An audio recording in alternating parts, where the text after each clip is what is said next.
Hello friends, welcome back to my channel. இது வரைக்கும் நம்ம சேனலை சப்ஸ்கிரைப் பண்ணலாம், சப்ஸ்கிரைப் பண்ணுங்கள், ஷேர் பண்ணுங்கள், கமெண்ட் பண்ணுங்கள். இன்றைக்கி நம்ம பார்க்கக்கூடிய வீடியோஸ் என்னென்னாக்கல பப்பாயாவை கல்டிவேஷன் ஆஸ்பெக்ட்ஸை பற்றி தான் நம்ம இந்த வீடியோவில் பார்க்க போகிறோம். எப்படியெல்லாம் பெஸ்ட்டாக பண்ணாக்கல எப்படி ஹையர் ஈல்டு எடுக்கலாம், அதிலேருந்து பூச்சி தாக்குதல், நோய் தாக்குதல், வைரஸ் தாக்குதல்லேருந்து எப்படியெல்லாம் நம்ம செடியை வந்து பாதுகாத்து வச்சுக்கலாம் அப்படின்னு சொல்லிட்டு தான் நம்ம இந்த வீடியோவில் முழுசாக பார்க்க போகிறோம். வாங்க வீடியோக்குள்ளே போகலாம். ஃபஸ்ட்டு பப்பாயாவை பற்றி ஒரு பேசிக் ஐடியா. பப்பாயா அப்படின்றது அதனுடைய அறிவியல் பெயர் வந்து பார்த்திங்கன்னா கேரிக்கா பப்பாயா அப்படின்னு சொல்லிட்டு சொல்கிறாங்க. இதனுடைய ஃபேமிலி வந்து பார்த்திங்கன்னா கேரிகேசி அப்படின்ற ஒரு குடும்ப இனத்தை சேர்ந்தது. இதில் வந்து பார்த்திங்கன்னா 40 வகையான ஸ்பீசிஸ் இருக்குது கேரிக்கா பப்பாயாவில். ஒன்லி கேரிக்கா பப்பாயா மட்டும்தான் வந்து பார்த்திங்கன்னா எடிபிள் ஃப்ரூட்டாக நம்ம வந்து பார்த்திங்கன்னா கன்சிடர் பண்ணுறாங்க. ஸோ இது வந்து பொதுவாகவே ஒரு 2 மீட்டர்லேருந்து ஒரு 10 ஃபீட் வரைக்கும் 10 மீட்டர்ஸ் வரைக்கும் வந்து வளரக்கூடிய ஒரு செடியாக இருக்குது.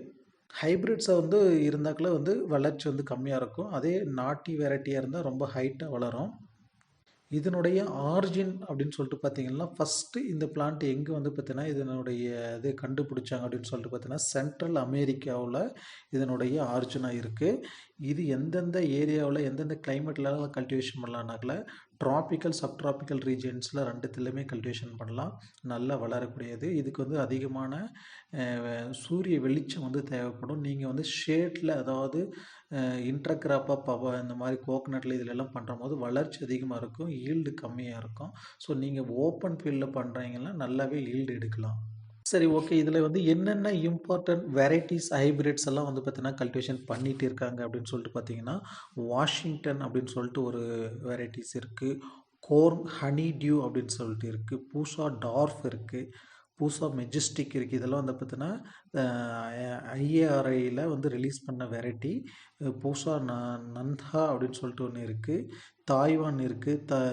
இது வந்து ரெட் கலர் ஃப்ளஷ்ஷாக இருக்கும், கைனோடயோசியஸ் டைப்பில் இருக்குது. ரெட் லேடி அப்படின்னு சொல்லிட்டு ஹைப்ரிட்ஸ் இருக்குது, ஐஸ்பெரி, சன்பெரி, இந்த மாதிரி நிறைய ஹைப்ரிட்ஸும் இருக்குது. ரெட் லேடியெல்லாம் ரொம்ப பாப்புலரான ஹைப்ரிட்ஸ், நல்ல ஈல்டு கொடுக்கக்கூடியது. விநாயக் அப்படின்னு சொல்லிட்டு விஎன்ஆரில் ரிலீஸ் பண்ணியிருக்காங்க. சப்னா அப்படின்னு சொல்லிட்டு ஈஸ்ட் வெஸ்ட்டில் ரிலீஸ் பண்ணியிருக்காங்க. இந்த மாதிரி ஹைப்ரிட்ஸும் நிறைய ரூலிங் ஹைப்ரிட்ஸும் இருக்குது. ஸோ நீங்கள் எது பெஸ்ட்டு கம்பெனி, எது பெஸ்ட்டு நல்ல பூச்சி தாக்குதலுக்கு, நோய் தாக்குதலுக்கு எது பெஸ்ட்டாக இருக்குன்னு சொல்லிட்டு பார்த்துட்டு அதுக்கு தகுந்த மாதிரி வெரைட்டிஸை ஃபஸ்ட்டு சூஸ் பண்ணிக்காங்க. வெரைட்டிஸை சூஸ் பண்ணதுக்கப்புறம் நீங்கள் வந்து பார்த்திங்கன்னா இதை வந்து ப்ராபகேஷன், அதாவது இனவிருத்தி பண்ணுறது வந்து பார்த்திங்கன்னா விதை மூலயமா தான் இதை வந்து பார்த்திங்கன்னா நம்ம பண்ணிகிட்டு இருக்கிறோம். இது நீங்கள் விதையை வாங்கிட்டு வந்து நீங்கள் நர்சரிக்காரர்கிட்ட கொடுத்தீங்கன்னாக்கில் அவங்க விதையை வந்து பார்த்திங்கன்னா நாற்று வளர்த்து கொடுத்துருவாங்க. அப்படி இல்லைனாக்கில் நீங்களே பேக்கெட் வாங்கிட்டு வந்துட்டு அதுக்கு சரியான சாயலை வந்து எடுத்துகிட்டு வந்து நீங்கள் போட்டு 35 to 40 days அந்த நாற்றை வந்து ப்ராப்பராக வளர்த்து அதுக்கப்புறம் நீங்கள் வந்து பிளான்டிங் பண்ணிங்கன்னா நல்ல ஈல்டு எடுக்கலாம். ஸோ இது நடவு முறை, எவ்வளோ இடைவெளி விட்டு நடணும் அப்படின்னு சொல்லிட்டு பார்த்திங்கன்னா நிறைய வெரைட்டிஸை பொறுத்து வந்து பார்த்திங்கன்னா இடைவெளி கொஞ்சம் கொஞ்சம் மாறும். என்னென்னா ஒரு சில செடி வந்து நல்லா அதனுடைய இலை நல்லா படர்ந்து போகும், ஒரு சில இலை வந்து பார்த்திங்கன்னா கொஞ்சம் கீழேயே இருக்கும்.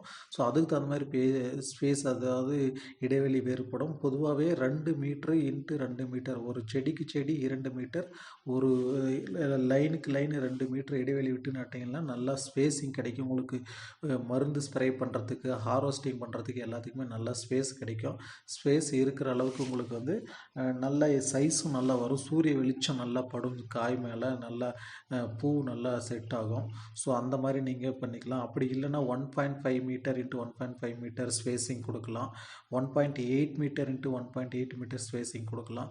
ஸோ இதுதான் வந்து பார்த்திங்கன்னா மினிமம் ஸ்பேஸு. அதுக்கும் ரொம்ப டென்சிட்டியாக நட்டிங்கனால உங்களுக்கு காய் சைஸ் வராது, சூரிய வெளிச்சம் நல்லா எக்ஸ்போஷர் படாது. ஸோ நீங்கள் பிளான்டிங் பண்ணுறதுக்கு முன்னாடி நீங்கள் எந்த லேண்ட் செலக்ட் பண்ணியிருக்கிறீங்களோ அந்த லேண்டுக்கு வந்து பார்த்தீங்கன்னா ஷேட் நெட், அதாவது கொஞ்சம் வளர்ந்ததுக்கப்புறம் ஒரு 3 to 4 மந்த்துக்கு அப்புறம் கூட நீங்கள் ஷேட் நெட் கட்டுற மாதிரி இருந்தாக்கில் ஃபுல்லாக ஷேட் நெட் கட்டிக்கலாம். இன்கேஸ் ஷேட் நெட் கட்டுற பிளான் இல்லைனாக்கில் அந்த லேண்டை சுற்றியூரும் வந்து பார்த்திங்கன்னா நீங்கள் அகத்தியோ இந்த மாதிரி ஏதாவது ஒரு செடி நீங்கள் ஃபுல்லாக வந்து நட்டு விட்டுட்டிங்கனாக்கில் விண்டு அதாவது காற்று மூலிமா வந்து பார்த்திங்கன்னா அதிகமாக பாதிப்பு இருக்காது. ஃபுல்லாக எந்த பக்கம் காற்று உங்களுக்கு அதிகமாக வருதோ அந்த பக்கம் நீங்கள் கண்டிப்பாக பாதுகாப்பு பண்ணியே ஆகணும். ஏன்னா இதனுடைய ஸ்டெம் வந்து பார்த்திங்கன்னா ரொம்ப ஹார்டாக இருக்காது. காற்று வந்துச்சுன்னா அந்த காய் இருக்கக்கூடிய டைமில் வந்து பார்த்திங்கன்னா ஹெவி விண்டு வரும்போது எல்லாம் உடஞ்சி கீழே விழுந்துடும். அதனால் நம்ம பெரிய விண்ட் பிரேக்குக்காக ஏதோ செடியோ இல்லை ஷேட் நெட்டோ நம்ம கட்டி வச்சிங்கன்னா அதுலேருந்து ஒரு அந்த காற்று பெரிய காற்று வரும்போது பாதுகாத்துக்கலாம்.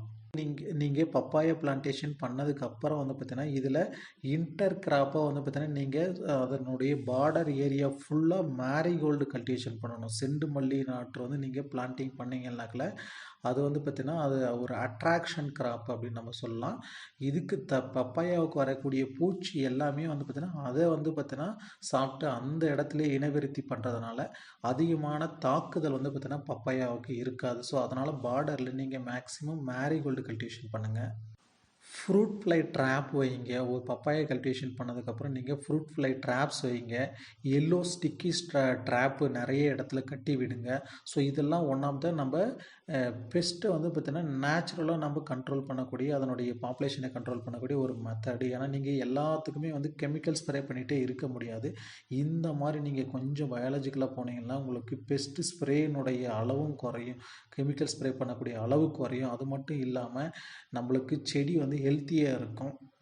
ஓகே. பட் இப்போ வந்து பார்த்தீங்கன்னா நம்ம பிளான்டிங்க்கு முன்னாடி எப்படி சாயிலை வந்து ப்ரிப்பேர் பண்ணுறது அப்படின்னு சொல்லிட்டு நம்ம பார்க்க போகிறோம். சாயில் அதாவது உங்களுக்கு பப்பாயா கல்டிவேஷனுக்காக மெயின் வந்து நீங்கள் அந்த இடத்துல தண்ணி தேங்காத ஒரு லேண்டாக இருக்கணும். அதாவது நல்ல ட்ரைனேஜ் ஃபெசிலிட்டிஸ் இருக்கக்கூடிய ஒரு லேண்டாக இருக்கணும். அப்படியே வந்து பார்த்தீங்கன்னா இன்கேஸ் தண்ணி நிற்கிற மாதிரி இருந்தாலும் நீங்கள் ட்ரைனேஜ் பண்ணி விட்டுறணும். நல்ல லேண்டை நல்லா ப்ளோயிங் நல்லா உழுதுட்டு அந்த உழுவுக்கூடிய டைமில் செகண்ட் டைம் ப்ளோ பண்ணுற போது நிறைய மென்யூர் போட்டு விட்ருங்க. நல்லா டீகம்போஸ்டான எஃப்ஐஎம் நாட்டு மாட்டு சாண எருவு கிடைச்சுன்னா நிறைய போட்டு விட்டு ப்ளோயிங் பண்ணுங்கள்.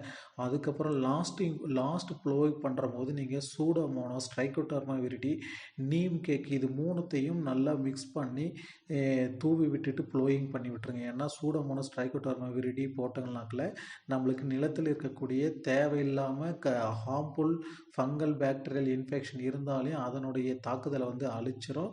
அதே மாதிரி நம்ம நீம் கேக் போடுற போது கீழே தேவையில்லாமல் கிரப்ஸ் இந்த மாதிரி பிரச்சனை இருந்தாலும் நம்மளுக்கு அந்த பிரச்சனையெல்லாம் வந்து பார்த்தீங்கன்னா கண்ட்ரோல் சாயில் ப்ராப்ளம் டிசீஸ் எல்லாம் கண்ட்ரோல் ஆகிரும். ஸோ நம்ம கீழே உழவுக்கு நீங்கள் போட்டுட்டிங்கனாக்கில் நல்லா வந்து அந்த செடி வந்து வளர வளர எடுத்து கொடுத்துக்கிட்டே இருக்கும். அந்த ஈரப்பதம் பட சூடோமோனாஸ், ட்ரைகோடர்மா விரிடியோட பாப்புலேஷன் அதிகமாகிட்டே இருக்கும். அதுக்கப்புறம் நம்ம ஃபர்தராக பிளான்டிங் பண்ணதுக்கப்புறம் அதை இன்னும் நிறைய கொடுக்க வேண்டியது இருக்குது. அதெல்லாம் எப்படின்னு நம்ம சொல்லிக்கலாம். இது வந்து பார்த்தீங்கன்னா பிஃபோர் பிளான்டிங் முன்னாடி நம்ம சாயிலை நீங்கள் இந்த மாதிரி ரெடி பண்ணி வச்சுட்டு நல்லா ப்ளோயிங் பண்ணிக்காங்க. ப்ளோயிங் பண்ணதுக்கப்புறம் மல்ச் ஷீட்டு போட்டிங்கன்னா நல்லா அருமையான ஈல்டு எடுக்கலாம். அதாவது மல்ச் ஷீட்டு வந்து நீங்கள் எந்தெந்த இடத்துல வந்து பார்த்தீங்கன்னா நீங்கள் இப்போ 2 மீட்டர் x 2 மீட்டர் அந்த மாதிரி பிளான் பண்ணிவிட்டு மல்ச் ஷீட்டு ட்ரிப் இரிகேஷன் போட்டுட்டு மல்ச் ஷீட்டு போட்டு பிளான்டிங் பண்ணிங்கனாக்கில் வைரஸ் தாக்குதல் இல்லாமல் செடி ரொம்ப ஹெல்த்தியாக வந்து வளர வைக்கலாம். ஏன்னா நிறைய பேர் இப்போ வந்து பார்த்தீங்கன்னா நார்மல் பிளான்டிங்க்கும் மல்ச் ஷீட் பிளான்டிங் நிறைய டிஃப்ரென்ஸ் நாங்கள் வந்து பார்த்துருக்குறோம். நார்மலாக பிளான்டிங் பண்ணுறது வளர்ச்சி அதிகமாக இருக்காது, வைரஸ் தாக்குதல் அதிகமாக இருக்கும். அதனுடைய ஸ்டெம்மோடைய கிரித்து, அதனுடைய வரக்கூடிய ஃப்ரூட் குவாலிட்டி எல்லாமே அழகாக எக்ஸலண்ட்டாக இருக்கும் மல்ச் ஷீட்டில் போடுறது. ஸோ நீங்கள் வந்து பார்த்தீங்கன்னா வீடும் இதில் வந்து களைகளும் நம்ம எடுக்க தேவையில்ல, பெருசாக களைக்குன்னு சொல்லிட்டு நிறைய இது பண்ண தேவையில்ல. நீங்கள் மல்ச் ஷீட்டு போட்டு அழகாக பிளான்டிங் பண்ணிட்டீங்கன்னா தேவையான உரத்தை வந்து பார்த்திங்கன்னா நம்ம ட்ரிப்பு மூலியமாகவே கொடுத்துக்கலாம். அப்போ எக்ஸஸ் ஃபெர்டிலைசர் நம்மளுக்கு தேவைப்படாது, எவாப்ரேட் ஆகாது. இந்த மாதிரி நிறைய அட்வான்டேஜஸ் இருக்குது நம்ம மல்ச் ஷீட்டு போடுறதுனால. ஸோ பிளான்டிங் பண்ணதுக்கு அப்புறம் நம்ம என்னென்ன பண்ணோம் அப்படின்னு சொல்லிட்டு நம்ம பார்த்துக்கலாம். நீங்கள் அந்த பிளான்டிங் பண்ண ஏரியாவே கொஞ்சம் ப்ராடாக அந்த ஹோல்ஸு நீங்கள் மல்ச் ஷீட்டில் போட்டிருக்கீங்கனால கொஞ்சம் ஹோல்ஸு கொஞ்சம் பெருசு பண்ணி விட்டுட்டு அந்த இடத்துல கொஞ்சம் சாயில் வந்து ஃபில் பண்ணி விட்ருங்க. ரொம்ப குழியாக இருக்க வேண்டாம், சாயில் ஃபில் பண்ணி லெவலாக விட்டுருங்க. கொஞ்சம் ஸ்டார்டிங்கில் ரொம்ப வெயில் அடிக்குது அப்படின்னாக்கில் நீங்கள் அந்த இடத்துல வந்து பார்த்திங்கன்னா ஒரு ஏதாச்சும் ஒரு 2-3 கொஞ்சம் ஸ்டிக்கு மாதிரி அதுக்கு ஷேடுக்காக ஏதாச்சும் கட்டி விடுங்க. ஃபஸ்ட்டு கொஞ்சம் வளர்கிற வரைக்கும் ரொம்ப வெயில் தாக்குதல் இருந்தாலும் அது வளராது. ஏன்னா மல்ச் ஷீட்டு போட்டுக்கிறதுனால ரொம்ப ஹீட் ப்ரொடியூஸ் பண்ணும்.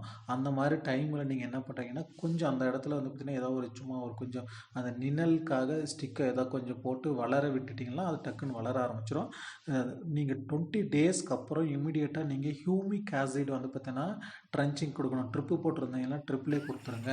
அப்படி இல்லைனாக்கில் செடிக்கு நீங்கள் அது கரைச்சி நல்லா செடி ஊற்றி விடுங்க.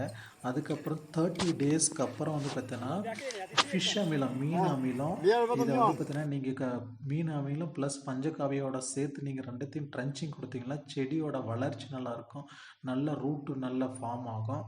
ஸோ இந்த மாதிரி நீங்கள் கொஞ்சம் ஆர்கானிக்காக ஸ்டார்டிங்கில் கொடுத்துட்டே வாங்க.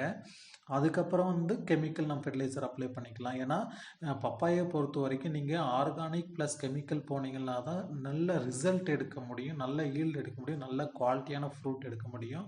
கெமிக்கல் ஃபெர்டிலைசர் போட அது வந்து பார்த்தீங்கன்னா சடனாக வளர்ச்சி கொடுக்கும், பட் அந்தளவுக்கு ஃப்ரூட் செட் ஆகாது.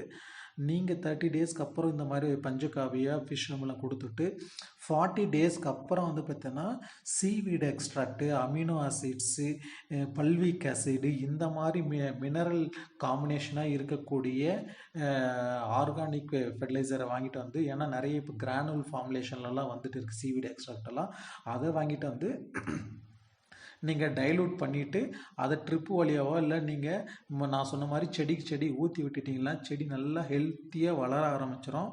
அதுக்கப்புறம் நீங்கள் ஒரு 40 டேஸ்க்கு அப்புறம் வந்து மேலே ஒரு ஸ்ப்ரே பண்ணணும். எதுக்காகன்னு சொல்லிட்டு பார்த்தீங்கன்னா லீஃப் மைனிங் அப்படின்னு சொல்லிட்டு இதில் ஒரு பிரச்சனை வரும். அது மட்டும் இல்லாமல் சக்கிங் பெஸ்ட்டு ஸ்டார்ட் ஆகும், சாறு உறிஞ்சக்கூடிய பூச்சி வந்து ஸ்டார்ட் ஆகும், ஒயிட் ஃப்ளை இதெல்லாம் வரும், ஸ்டார்ட் ஆகும். ஸோ அதுக்காக நீங்கள் ஒரு ஸ்ப்ரே கொடுக்கணும். கெமிக்கலில் கொடுத்துட்டிங்கன்னா பெஸ்ட்டாக நல்லா ரிசல்ட் இருக்கும்.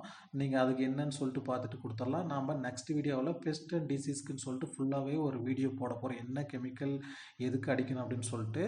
ஸோ அதுக்கப்புறம் நீங்கள் இந்த மாதிரி கெமிக்கல் கொடுத்து ஸ்ப்ரே பண்ணிட்டீங்கன்னாக்களே செடி நல்லா ஹெல்த்தியாக வளர ஆரம்பிக்கும். அப்போ கொஞ்சம் கொஞ்சமாக நீங்கள் ஃபெர்டிலைசர்ஸ் கொடுக்கலாம். நீங்கள் ட்ரிப்பாக இருந்தாக்கில் கீழே வந்து பார்த்தீங்கன்னா என்பிகே ஃபெர்டிலைசர்ஸ் கொஞ்சம் கொடுங்க. ஸோ ஒரே டைமில் நிறைய பல்காக கொடுக்காம நீங்கள் பாதியாக பிரித்து கொடுத்துட்டு வந்தீங்கன்னாக்கில் அதனுடைய ப்ராப்பர் க்ரோத் இருந்துகிட்டே இருக்கும். அதுக்கப்புறம் ஃப்ரூட் செட் ஆகக்கூடிய ஃப்ளவரிங் செட் ஆகக்கூடிய டைமில் வந்து பார்த்திங்கன்னா மைக்ரோ நியூட்ரியன்ட் வந்து பார்த்திங்கன்னா கம்பல்சரி கொடுங்க, போரான் கொடுங்க. ஏன்னா ஃப்ளவர் ட்ராப் நிறைய இருக்கும். ஸோ அதனால் நீங்கள் போரான், மைக்ரோ நியூட்ரியன்ட் எல்லாம் சேர்ந்த மைக்ரோ நியூட்ரியன்ட் எல்லாம் நீங்கள் கீழே ட்ரன்ச்சிங் ப்ளஸ் மேலே ஸ்ப்ரேயிங் கொடுத்துட்டு வந்தீங்கன்னாக்கெல்லாம் எக்ஸலண்ட்டாக ஃப்ரூட் செட் ஆகும். ஃப்ரூட் செட் ஆகக்கூடிய டைமில் வந்து பார்த்திங்கன்னா போரான் ஃப்ரீக்வெண்ட்டாக 15 டேஸ் ஒன்ஸ் கொடுத்துட்டு வாங்க, நல்லா அருமையான ஃப்ரூட் செட் ஆகும். ஸோ இதுதான் வந்து பார்த்திங்கன்னா பேசிக்கான ஒரு பப்பாயா கல்டிவேஷனுக்கு. அதுக்கப்புறம் நம்ம எப்படி இதில் பூச்சி தாக்குதல், நோய் தாக்குதல், வைரஸ் தாக்குதலேருந்து எப்படி செடியை வந்து சேஃபாக வளர்க்கலாம் அப்படின்னு சொல்லிட்டு நம்ம நெக்ஸ்ட் வீடியோவில் பார்க்கலாம். தேங்க்யூ ஃபார் வாட்சிங் மை வீடியோஸ்.